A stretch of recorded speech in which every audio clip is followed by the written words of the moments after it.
All right. We are live on Energy Superheroes today, and I'm excited to have Stephen Harrison. He's calling in from Germany, and he has a company called SPH4 Consulting. He's got tremendous expertise in hydrogen, ammonia, e-fuels, CCUS, and decarbonization generally. Spent some time working with Lindy, and he says Linda, which is the correct pronunciation because he points out it's a German company and originally, and so we should know that. And he supports investors to invest wisely in decarbonization projects and technologies, including buy side due diligence. This is a huge area, obviously, for our audience and something that we're very much involved in. So, Stephen, welcome to the podcast today. Thank you, Peter. It's really a pleasure to have you. And so you got to tell me, how do you help investors make really good choices in this market? It's a new market, it's nascent. And so how do you know what's good and what to maybe take a pass on? Thank you. I think a lot of the areas that I'm looking at are growing at around about 50% compound per year. So there's a huge reason for people to want to get in. But it's easy to get caught in the rush, the hype, the momentum, the excitement. Let's buy something, anything. We've got to get in. Breaks on. Yeah. Let's choose winners. Let's choose the business models that are sustainable, both from a business and a corporate compliance perspective, as well as suiting to this whole issue of decarbonization and sustainability. Let's try and pick the winners. So often, if somebody's coming to me for technical due diligence on a startup or somebody who's moving beyond VC stage into early growth stage and looking for finance to support scale up, what we'll be analyzing is how is this technology benchmarked versus its peers? How easy is it to scale up? What are the risk elements with regard to scale up? And how is this technology going to grow and be able to compete with its neighbors in the adjacent in the adjacent space and the space that it's working in? So I often say to people, listen, it's quite difficult to pick the winners, but what we can generally try to do is to keep people out of trouble and avoid the real losers and the real problems. And there have been some. Don't forget what happened to some of the Nikola Motors where we were really being sold vaporware, weren't we? So trying to avoid the disasters, I think, is priority number one. Picking the winners is clearly the objective, but making sure that people invest wisely is really the best promise I can make. Yeah, there's no doubt about that. So with a lot of these companies, they're new startups and they're coming into sort of old traditional markets. How does a startup, how can they possibly hope to compete with some of these bigger companies like the Linde, the Keeds, or the bigger companies that are already in these markets? How do they carve a niche? That's great. I worked for Linde Gas for many years and the revenue model is fantastic. The cash flow is brilliant. It's a really stable investment. But just listen to what I've said there. Stable. This is not a group of people who like to expose themselves to risk.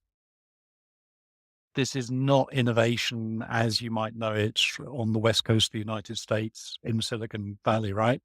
This is established, mature, steady as she goes. So that's where they're focused. That's where they play. And they've got a lot of capital they can put on the table for really big projects. But that leaves so much space for innovative startups to develop and innovate new technologies and scale them up to the point at which they then become interesting to corporate majors. And you'll see a lot of corporate majors have corporate venture capital teams who are focusing on the innovation and the high risk technologies, nurturing those for a few years before they really migrate into the heart of the organization. So that's exactly how startups can compete with corporate majors. The corporate majors like to look in a little bit later on in the technological maturity as the risks are coming down. So there's a massive amount of space as technologies are moving through TRL 4, 5, 6, 7, 8 for the corporates are really going to get engaged and be interested. Yeah, that absolutely makes sense. And so I guess it's the role of the venture capitalists to come in on some of these earlier stage deals and get them to the point where the corporates might be able to play or take a look at a deal. Precisely, or sell out to a larger PE organization. Some of the bulge bracket PE companies are quite happy to pick them up at that stage if there's no obvious corporate fit, and then prepare it for IPO or combine it with a few other technologies in a buy and build and create some synergy between the various different technology companies that they're investing in. So yes, I mean, there's clearly multiple exits at the end of a 3, 5, 6 year investment period. So one thing I get asked a lot is, are these companies going to be able to get to the sort of winner take all valuations that some of the Silicon Valley companies did in the last let's say, wave of innovation where you had Google and Facebook and these kind of companies where it was seemed like winner take all and the multiples just got huge. With in the energy sector, do you see companies getting to that size or do you see them getting picked up by corporates before they get to that level? I don't really think this is such a winner take all area. If you look at some of those really strong players, it's a lot about channel control. Controlling the channel really gives you a lot of growth and scalability. And Google, for example, if I'm allowed to name them on your podcast, ultimately they control a channel. They control a channel for a service, which is a search engine. So I don't think that the energy technology companies are so much about channel control. I think molecule supply is about channel control. And then you look at some of the big energy majors that's really controlling the distribution channels and the retail channels. But when we start looking at technology, I don't see it quite the same way. So will we see the same kinds of valuations and multiples? When we look at multiples, that's a really good question, Peter. I look at a lot of companies that pre-profit. What's the multiple on a pre-profit company? It's more than infinite, right? Negative revenue. Come on, even zero revenue is break even is still Definitely more than a science, right? it is much more of an art than a science. So looking at valuations and looking at their potential is you can draw whatever story you want to around it. But will we see the kinds of really mega cap companies that computer tech, IT tech has thrown up to us? No, I don't think so. Will the value of decarbonization as a sector or clean energy as a sector approach the value of the tech sector? Yes. And I agree with that wholeheartedly. And another area I think we definitely agree on is the importance of hydrogen, ammonia, and some of these e-fuels to decarbonization. Now, I've had guests on the show and we've debated. So I'm going to take the other side of the debate a little bit here. There's many folks out there that say electrification is the path and let's just build tons of wind and solar and we'll have wind, solar, and batteries and fuels like hydrogen. Great. Let's decarbonize hydrogen that's used today, but it's never going to be a transport fuel, for example, or a mining fuel or some of these other areas, because that stuff's all going to just get electrified. So we don't really need a zero carbon fuel. Tell me why we do. Firstly, let me say that I'm a huge fan of picking the right technology. I'm rather technology agnostic. What I care about is planetary health and a wonderfully beautiful planet to pass on to my 4 children and their grandchildren. So whether it's hydrogen or whether it's electrification or whether it's carbon capture and storage, whether it's hydrocarbon e-fuels such as e-methanol, e-kerosene, whether it's ammonia or whatever, I'm genuinely, let's say, solution or technology agnostic. And I think when you look back through hydrogen, then you're going to find renewable power there as well. How do we make green hydrogen from green electrons? So you mentioned wind and solar electrification. Electrification is the foundation of green hydrogen. When we look at fuels such as aviation kerosene, e-kerosene, SAF, whatever people want to call it, how do you build those renewable hydrocarbon molecules? You start with green hydrogen on the one side and sustainably captured CO2 on the other side, and then you do some chemical magic to make kerosene. Again, you've got green hydrogen as your building block there. Now, where does that green hydrogen come from? It comes from gazillions of gigawatts of solar and wind power. So when we say electrification is the answer, I'll challenge a little bit. It is a huge part of the answer, but it's not the answer. I often say that I've got my decarbonization toolbox here, and I've got a spanner, which is the hydrogen, and I use it to do this. I've got the wrench, which is the ammonia, and I use it to do this. And I've got the green electrons, which are so incredibly important and fundamental, and I use them to do that. But can we survive with green electrons and batteries alone? I would say no. And why not? Because the energy density of diesel is just sensationally good, which is why we use it in trucks like so much today. And diesel is a fossil fuel as we know it, but if we can make e-diesel, a renewable green fuel diesel replacement, then hey, that's just as great and it's going to give us the range and the volumetric energy density and the safety, if you like, that we have been associated with running diesel trucks for years. And the existing infrastructure, we've got all of those fueling stations, all of those trucks continue to run in a carbon neutral, climate friendly way without massive reinvestment in the infrastructure. So again, we need to look at some of these fuels beyond batteries.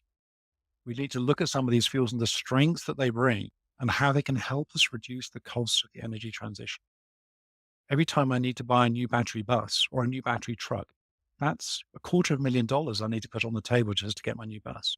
If I can use a drop-in replacement, e-diesel, and use the same truck and the same fueling station and the same highways, then come on, that's really going to help us get there much more cost effectively. Maybe 30 years from now, batteries have innovated so incredibly well that they're then competing with it with an e-diesel or a sustainable aviation fuel type molecule, but we're not there just yet for all applications. And no doubt, I think it's really hard to get long duration energy storage. What are these e-fuels? Fuels are unlimited duration energy storage. So I don't see batteries ever getting there. It just makes so much more sense to me to have a fuel that replaces the existing fuels, because we can't say that fossil fuels haven't done an amazing job at taking our planet from effectively a very dangerous, uncomfortable place to cradling us in a very nice civilization. And there's 3 billion people around the world that want that life. And so if we're going to be able to get rid of fossil fuels, we better have something that's every bit as good, but doesn't emit CO2. So I think, to me, what's key is an expansionist mindset about continuing to grow and have amazing applications, planes that can fly vertically and go hypersonic and all this stuff to only improve our lot as human beings and make everything better. That's going to get us all aligned together, moving in the right direction versus sort of a reductionist mindset of going back in time, because that just doesn't work in history, I don't think. Sure. Just one thing I'd pick up on what you said there, Peter, with regard to e-fuels not having CO2 emissions. Well, of course, if we burn e-methanol or e-diesel or e-kerosene, there are CO2 emissions. But the point is that to create those fuels, we sucked CO2 out of the atmosphere or avoided CO2 emissions to start with. So whilst they do emit CO2 when they're burnt, it is effectively CO2 neutral. It's CO2 going around in the circle. That's right. Yep. Similar with RNG and others. So let's focus in on hydrogen. So we've got a fuel there that when you burn it, you get water vapor. Are we going to be able to get to a point where hydrogen is used as a fuel in many transport applications? Or do you think more the SAF and these other kind of fuels are going to be the long term? I think hydrogen mobility or hydrogen fueled mobility will be important. Present people are locked into the fuel cell mindset. So putting hydrogen onto a fuel cell in a car, Toyota and Hyundai have been doing that and doing on trucks. Hyzon, Nikola, we mentioned them previously. But I think that for me, the transformation that is really going to unlock hydrogen mobility is going to be when people start using internal combustion engines, hydrogen-fired internal combustion engines, because I think that the simplicity, again, reducing the cost of the energy transition. If you think about the whole automobile manufacturing industry, they're set up to build cars with a combustion engine, with small modifications to the engine plant and making hydrogen-fired engines. So we don't need to rebuild the engine plant as to be a fuel cell plant. And if you think of the car itself or the truck or the bus, the whole chassis, the whole everything related to a hydrogen bus, a fuel cell bus is different. But if we rip out the diesel engine and put in a hydrogen internal combustion engine, and then effectively the way that we're building that bus or that truck can be the same. So we don't need to retool all of the factories. So we can really bring down the cost of building new vehicles. So I think when we start looking more openly at hydrogen-fired internal combustion engines, then hydrogen mobility will really get a good new lease of life and go in a good direction, because at present up to now, it's been a little bit problematic. And the other thing I think that people will start to look at is, I think hydrogen is a great fuel for buses and cars because it's non-toxic. Yes, of course, it's flammable, which is why we like to use it as a fuel, but it's not going to poison anybody if there's a release of gas. If we begin to think of more industrial applications, so let's say a train that's running across the open land, putting iron or something like that, or a ship that's sailing in the open ocean, then I think that ammonia will be a great fuel as well. And we can partially crack ammonia. We don't need to crack it all back to hydrogen, but we can partially crack ammonia to mean that the combustion properties are actually very similar to some of the fuels that we're accustomed to dealing with today. So when we look at hydrogen or hydrogen derivatives such as ammonia or even methanol, I think that those will offer us a lot of alternatives. But yes, I do see a future for hydrogen mobility, more specifically in heavy duty applications and more specifically with internal combustion engines rather than fuel cell. And no, that's great to hear. Who do you see out there that's making headway in internal combustion engines for hydrogen? I love what Toyota are doing, I'd have to say. Yeah. Toyota work very closely with Yamaha. Yamaha have historically been Toyota's leading engine developer. I think Toyota were very ambitious with their Mirai, the fuel cell vehicle. To be very honest, I don't see it as a success. I love my hydrogen, but I'm happy to point out where I think things have gone great and where things have been a bit more problematic. But I think if Toyota and Yamaha are successful at working together on ICEs, And again, people are being very open-minded and learning from other technologies. For example, CNG, compressed natural gas, and LNG. Those engines work in a slightly different way to a diesel or a gasoline-fired engine. And companies like Westport are working with Yamaha and working with Toyota, and you're getting really great minds coming together. A collision of great minds and the best possible technology providers. I'm convinced that these guys will develop low NOx emissions. NOx emissions from a hydrogen-fired combustion engine are absolutely critical to mitigate. We'll see guys developing incredibly high efficiency, low NOx emissions engines that are cheap to build. And as I said, it's not just the cost of that engine that you have to look at, it's the cost of retooling the factory. And if you're in Thailand, for example, building cars or building mopeds, you look at the cost of retooling to a fuel cell factory and it's not going to happen. But if suddenly you can say, listen, here's the factory, all we need to do is slightly modify the tooling. Instead of building an ICE for diesel or gasoline, we're building an ICE for hydrogen. We're putting that into our existing production line to build affordable mopeds or affordable buses or trucks. Then suddenly the whole energy transition becomes affordable and accessible to everybody, wherever you are around the world. That's amazing. I couldn't agree more with you because of all the infrastructure that we already have built around existing fossil fuels. It's much easier to retool and go to a hydrogen based economy, I think. So we're in agreement on that. Now, I don't want to put you on the spot too much, but I'd love to talk about some specific companies, specific projects. If you don't want to name who they are for confidentiality, that's fine. But are there any startups that you're seeing out there in whether it's whatever segment of the hydrogen economy that you can get excited about? Oh, I get excited about so many things. Yes, a couple of the transactions I've worked on recently that have closed, I'd be okay to talk about. And some of the technologies and companies that I've had the honor to meet with their management teams and get to know their technologies a little bit better. I feel so optimistic about the future when I know that great people are inventing great things. Let me pick a few, just pick a few if that's okay. I had the honor to work on a buy-side due diligence to take a look at Fanta last year. And they're the people who do amazing carbon capture technologies based on solid state adsorption onto amine adsorptions and also onto MOFs, which is a new physisorption technology, which means that the energy required to drive the CO2 off these adsorbs is significantly lower than classical technologies. And I see other real merits in these kinds of technologies that we can turn them up, turn them down, so they're much better linked to variable flow rate from CO2 streams and eminently scalable and hopefully affordable. Yes, that was one technology that really blew me away. I must admit, up until that point, I had worked with other carbon capture technologies based on solvents and also molecular synthesis, but it was the first time I'd been able to look at the MOF in great detail, and that really impressed me. And I think it's fun to early in looking at the MOFs, and I'm sure a lot of other companies will also be bringing MOFs into carbon capture and storage. And when I say MOF, it's a bit like saying catalyst. There are so many different types of catalysts. So there's so much space for the next guy to come along and invent a better catalyst. Just there's so much space for the next guy to come along and invent a better MOF.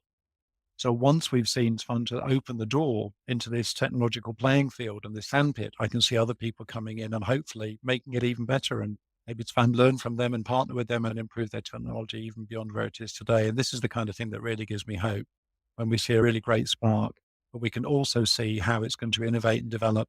A bit like we see these learning curves, these cost reduction curves for wind and solar.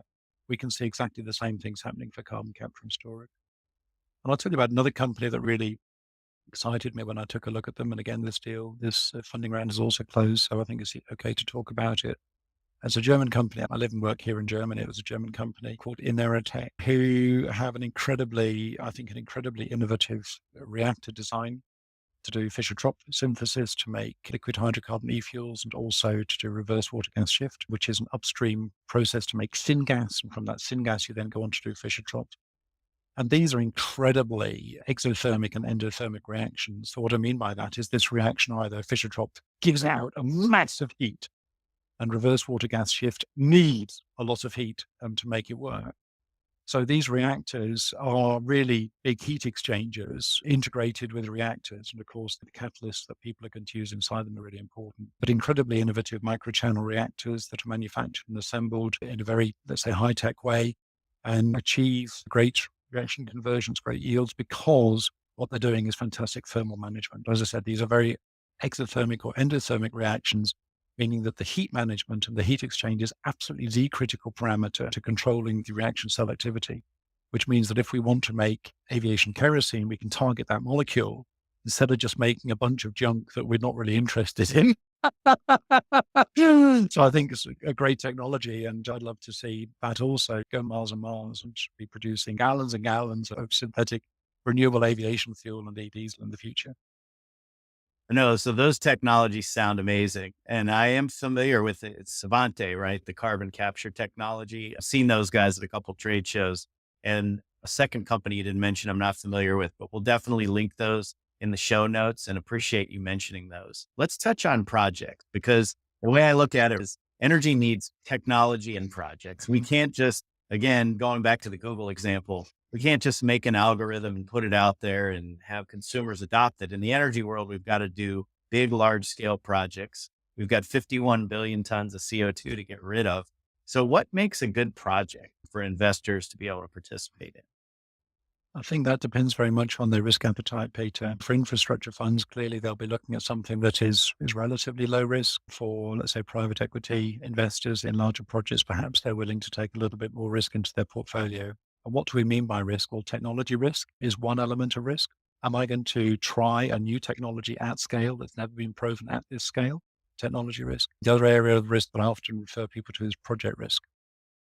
What are the risks of, let's say, the country that I'm going into here? What are the risks of my off takers or my inputs not going the way that I had really imagined? Some level of commercial risk feeding back to the overall success of the project. So I think it really depends. What makes a good project really depends on what you're looking for. How much money are you looking to put on the table? Are you interested in a project that's going to be $100 million, or you want to be putting $100 billion on the table because you just want big one? Do you want to be the owner operator, controlling stake, or do you simply want to be a silent minority investor or financial investor and let somebody else do the heavy lifting in terms of technology and risk and the commercial side of things? So what makes a good project, Peter, I think is really a matter of what kind of company are you. A very active investor and a project developer, in which case you'll choose something where you can add more value through the expertise that you bring to the table. Are you perhaps a bank? You're just not really a technology expert, really just looking to put capital on the table, but at relatively low risk, or somewhere in the middle, an infrastructure fund with some elements, technological awareness within the fund management team, but also a mandate to invest at relatively low risk. So you asked me what makes a good project, and I would simply turn around and say, what kind of project are you looking for? Because I'll tell you, there'll be a project out there somewhere that suits your investment profile. There are a lot of projects that have been unlocked. How do you think about the developer team? What do you like to have seen? Do you only work with developer teams that have already executed on a project of that scale? Or can you get behind teams that maybe have a technical background and are looking to do their first big project? The project development teams that I tend to work with are, for example, migrating from renewables to hydrogen, as an example. So they've done some sensational solar or wind projects, and now they're looking to add value to that. And on the next project, they want to do wind and solar and hydrogen, or wind and solar and hydrogen and ammonia. So they've got some great track record. They've got some fantastic people who understand how to make green electrons, which will, in a green hydrogen project, the green electrons will be 70% of the capital. The electrolyzers, everybody talks about the cost of electrolyzers, and electrolyzers need to get cheaper and electrolyzers are too expensive. I'm going, it would be nice, wouldn't it? But don't forget, the green electrons and the wind farm and the solar park is even more expensive. Yeah. So, somebody coming into this with a great track record on those kinds of foundation projects is basically saying, listen, Steve, look, we're pretty good at what we do, but we're not yet really 100% the experts in hydrogen. Give us a bit of guidance. What kind of electrolyzer technology should we be looking for? What kind of firmness in the supply should I be looking for? And we talk about intermittent power or variable power or continuous power. This is the degree of firmness. And from that kind of profile that I've got in this particular country with so much wind and so much solar and so much grid backup, I can scale my facility up and down. What kind of electrolyzer is going to work here? And with so much scale up and scale down, can I then go on and make ammonia? Because the Haber-Bosch process doesn't like to move around too much. So I'll help them with basically the real important strategic building blocks of a good, successful project. But the kinds of people that I work with most of the time, Peter, have come from a very successful infrastructure investment background. some really sensational renewable projects. Perhaps it's wind, solar, or hydro, or geothermal, and they're looking to do something more with those renewable electrons to convert them to green hydrogen, or to go beyond that to green ammonia, or to go beyond that to e-kerosene, e-fuels, or e-methanol. And one of the things that particularly excites me, Peter, is I do a lot of work in developing nations. So, for example, I've worked very closely in them with the government of Namibia and also in Pakistan with some of the government agencies there. And what I'm always encouraging them to do is to add as much value as possible in country. Because once we've made those green electrons, we can export those on the grid to the neighboring country. Good. And we can do some of that. We can also convert them to hydrogen. Maybe then we can export that hydrogen, but hydrogen doesn't really travel very well. But if it's an adjacent country with a pipeline where there's a good hydrogen demand just next door, fine. We can maybe also convert it to ammonia. Ammonia travels very well, large distances. So from Namibia, it can come up to Europe quite cost effective. But what are those guys in Europe going to then do with that ammonia? Well, they're going to make urea fertilizer, ammonium nitrate. Why don't you make that in Namibia? Add more value. Or with that hydrogen, or maybe they're going to crack the ammonia back to hydrogen and then make e-fuels. In Germany, the German aviation industry, look, make those fuels in country. So I'm always trying to encourage developing nations to add as much value as possible locally so that they can develop their economies and to hopefully achieve the same level of prosperity and comfort and whatever that other people around the world have come to get used to. And the other thing that I say to them as well is don't forget that to build this facility, you're going to need a lot of solar panels or wind turbines or electrolyzers. What about building some of those locally as well? And when you think about a solar farm, it's the panels plus the support struts, right? You don't need to make the solar panels yourself in a particular country because that's pretty high tech and benefits from economies of scale. But the steel support structures that the solar panels are going to sit on, that's very, let's say, low tech. So there's always a way. Again, if you look at electrolyzers, there's a lot of components on the electrolyzer that can be made locally. Okay, you might want to import some components from high tech economies.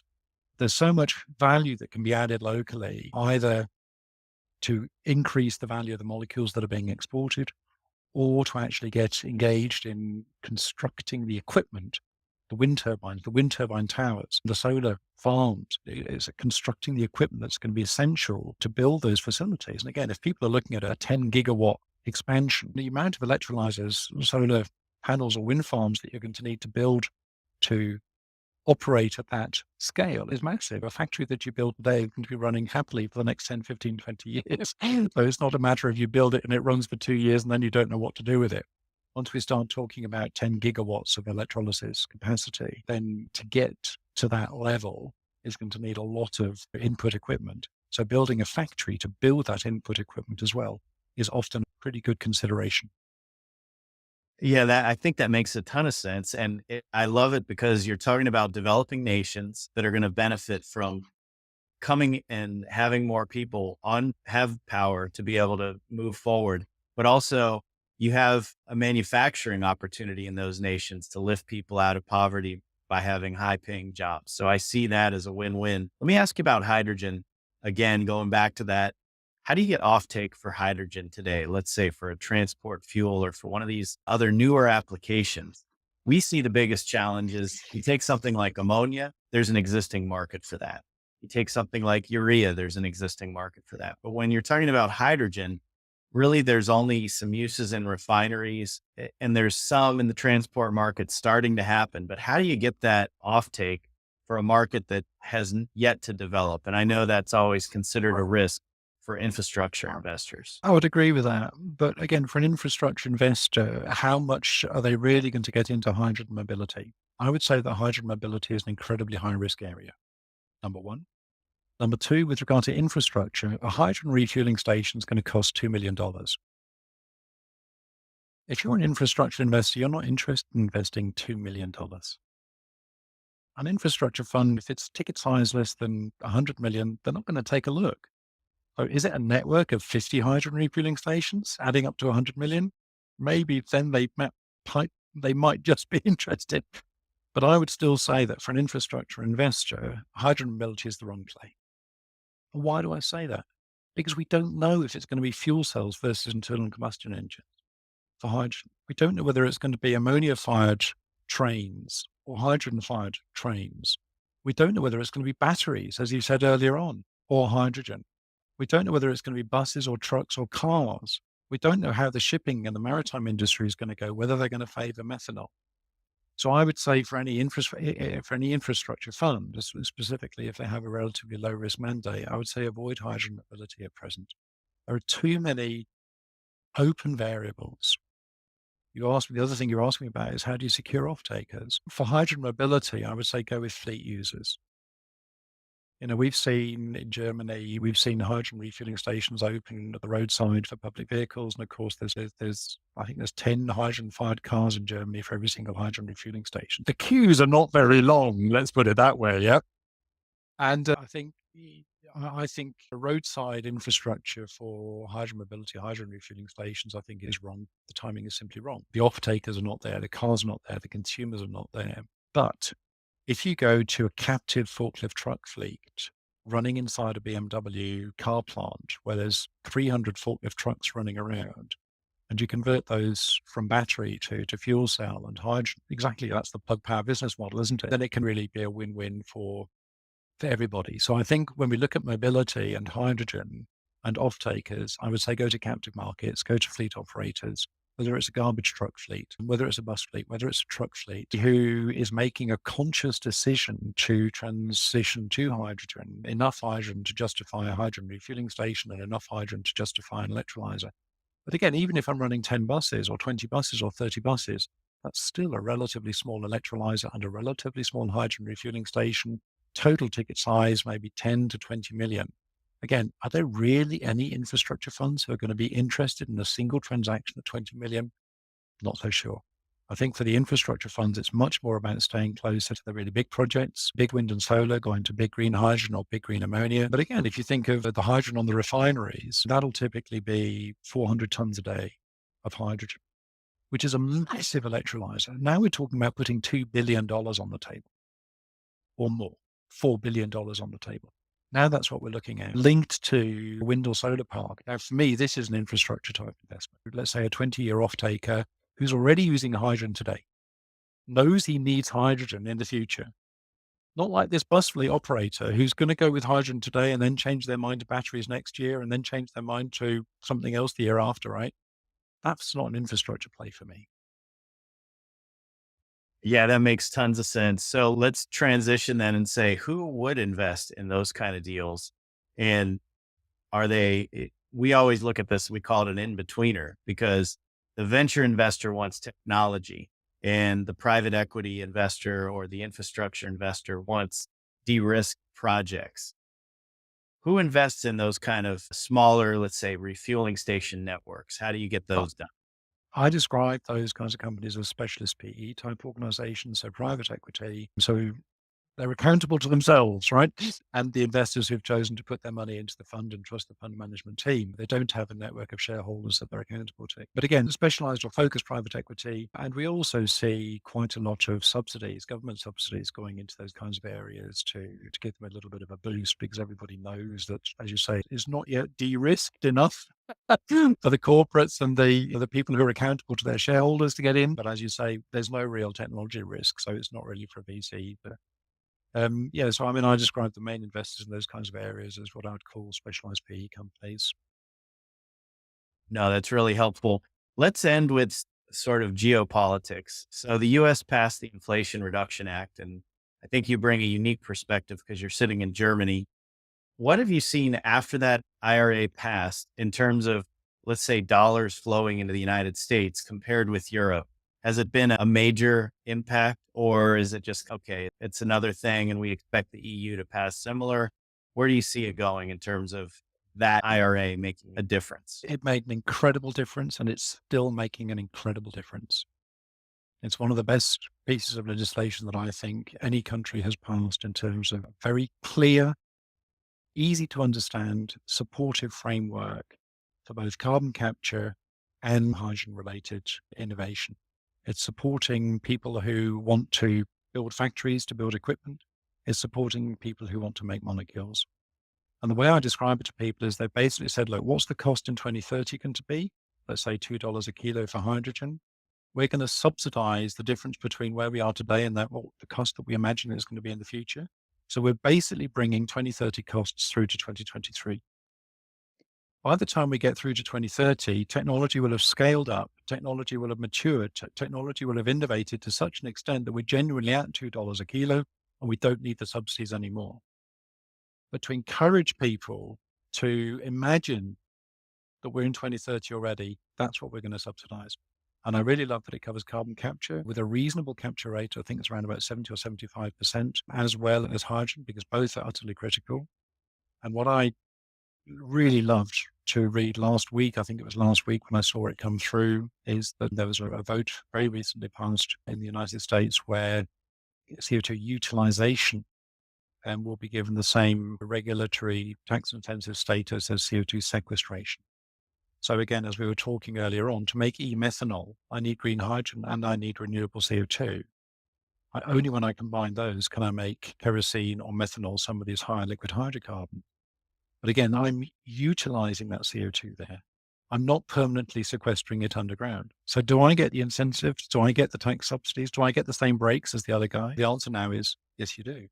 And I think that is such a huge, massive boost. And in terms of what the European Union's reaction has been since the IRA was announced, and I think it's been incredibly fragmented. I mean, the European Union, from a regulatory basis, is designed for peacetime. It's not designed for wartime. And unfortunately, this whole climate change battle, decarbonization, it's a war. We're fighting a war against climate change. But the European Union is not designed for that. So many voices and so many differences of opinion. And I'm sure there's different political opinions in the United States as well. But ultimately, there's a greater degree of unity and a very pragmatic approach. I describe the IRA as an incredibly pragmatic approach, easy to read, easy to understand, easy to implement.